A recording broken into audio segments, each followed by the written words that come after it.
नेपाल सरकारलाई जिम्मा लगाएको श्री पेज सिंहासन र राजदण्डको घरिघरि झझल्को आइबस्छ। बडा महाराज पृथ्वी सपनामा आइबक्सिन्छ र मलाई बारम्बार भनिबक्सिन्छ, मैले त्यत्रो दुःखले आर्ज्याएको राजतन्त्र तैले ढालिस। I think I am a bad king of bad times.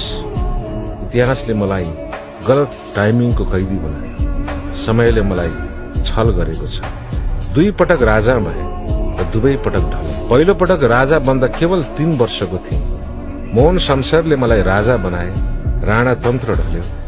दोस्रो पटक नेपाल सरकारले मलाई राजा बनाए, राजतन्त्र नै ढल्यो। राजगद्दीमा एक पटक बसिसकेको त्यो बालकको अवचेतन मनको साइकोलोजी कस्तो हुन्छ?